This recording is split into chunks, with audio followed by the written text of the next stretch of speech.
It's the 27th of March 1999. An F-117 Nighthawk tears through the dark, stormy skies, low over the Serbian countryside. The pilot is Lieutenant Colonel Zoltán, and his mission is to bomb the command center of the Serbian Air Force in Belgrade. It's the headquarters of the force that's going to try and stop him on his mission tonight. Zoltán's escorted by F-16 Vipers with missiles that can lock on and destroy enemy radar. As he approaches the Serbian border, he hears a command come over the radio. This is Joint Forces Air Component Commander. Because of the bad weather, the escorting Vipers are ordered to immediately turn back and return to base. He's on his own. If he's to make it home safely, he has to remain undetected. A ghost. Fortunately, he's in the most advanced operational fighter bomber that has ever flown. The Nighthawk's stealth capabilities make the 65-foot-long bomber appear on radar as if it was the size of a tennis ball, allowing it, so far, to go unchallenged in every mission. That is, every mission until this one. On the ground, an anti-air missile battery is waiting for him.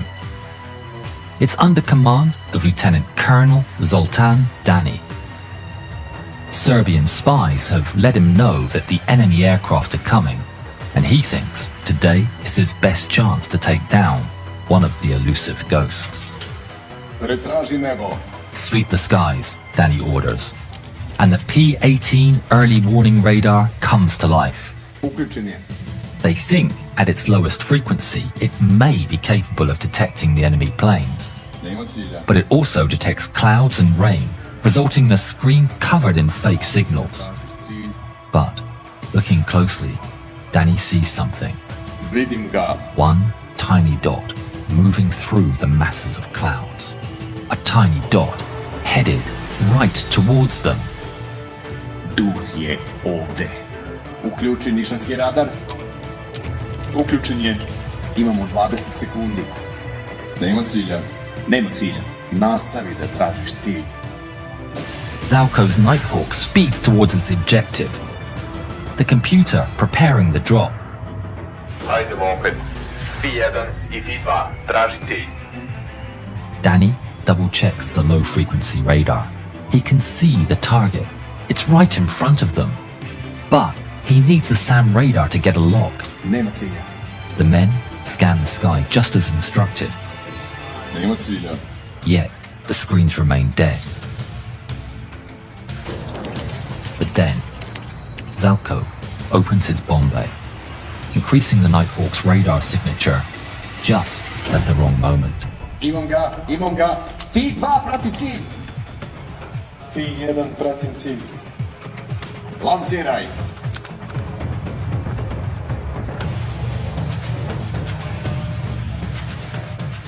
Two missiles fire off the launcher in quick succession. Streaking across the sky, Zoltán drops his bombs. They follow the path designated by the laser and explode. He soars past the target. It's another mission success, and he ascends to 6 kilometers. But a few seconds later, his cockpit is filled with the wail of an urgent alarm, and his controls light up. It's a lock alert. Almost at the same time, he sees the two missiles illuminate the clouds below him, and then break through. They're coming right at him. He immediately breaks into evasive maneuvers. He pulls his aircraft up to try and escape. He's pushed into his seat as he ascends, as the aircraft screams more warnings at him. The F-117 has no chaff, so with the missile locked on, it's entirely on the pilot's actions to try and evade the threat. Time slows.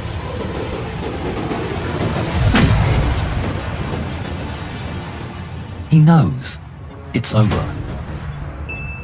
They got me. These are proximity missiles and should detonate near the aircraft.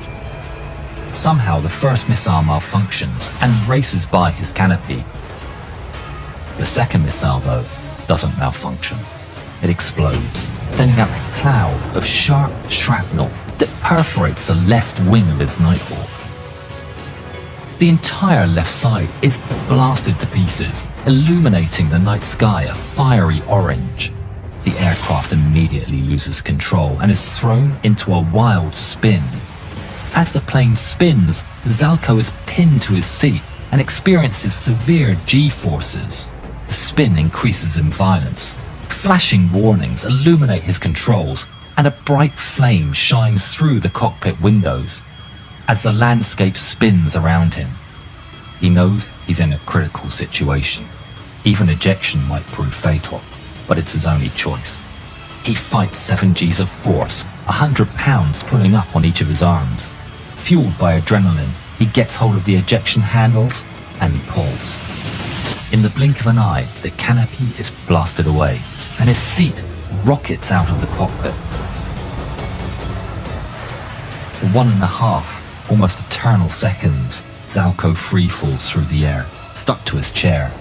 He's barely conscious, and he thinks that the seat's still inside the plane and that the ejection seat has malfunctioned. But then, he feels the tug of the opening parachute and sees his burning Nighthawk tumbling away into the night. The violence of the spinning wreck is replaced by a total calm. Zalko breathes heavily as he takes it all in. He's alive, but then another thought hits him. Man, Mom is not gonna be happy about this. He knows the enemy are going to be searching for him. If he can't fall to the ground unseen, he can still get rescued and get back home with no further complications. But then, he looks up. He notices his parachute is bright orange. He might as well be waving a flare. With his hopes of going unseen dashed, he takes out his survival radio to report he's alive and well. Mayday, mayday, mayday, Vega 3-1, Vega 3-1 going down. To his massive relief, the mayday is heard. Vega 3-1, Magic copies your mayday. Last position? Vega 3-1, last position in aircraft. Point after target. Zalko sees a ditch from above. He doesn't get to say much more before hitting the ground. He's now alone, deep behind enemy lines. Zalko runs for the ditch he saw on the way down. He quickly paints himself with mud and tries to hide as he awaits rescue. News of the downed plane quickly spreads. Serbians waste no time and rapidly initiate a search. All around him, the activity gains momentum as more and more men appear. Men of the Serbian army comb the area, gradually joined by local policemen and civilians as the news spreads. Everybody wants to find him. Flashlights illuminate the fields and trucks roll past on the nearby highway. Zalko can do nothing but sit and pray. Then he hears a rustle in the undergrowth getting louder. Just outside his ditch, someone is searching. He stays still and quiet like a rock, quieting his breath.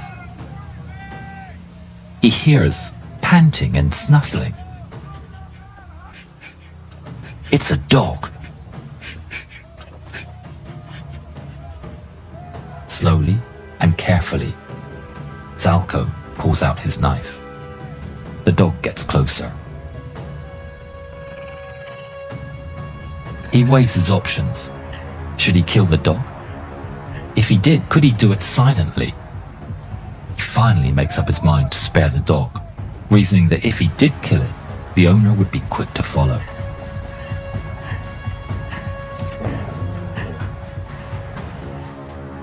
Then, to Zalko's massive relief, the dog turns, jumps up, and leaves. The radio crackles to life. Sandio 1, Vega 3-1, over. Zalko's eyes go wide. They're here. Go ahead, Sandio 1, over. Vega 3-1, is it okay to come down there? Zalko doesn't respond. He peeks out of his hiding spot, searching the area for threats. Flashlights shine in the distance. Vega 3-1, if you don't answer, we're gonna try this later. He makes his decision. Yeah, okay. Let's go for it. Zalko turns on his infrared strobe. As a chopper races into the area, but the strobe fails, and the helicopter can't see him.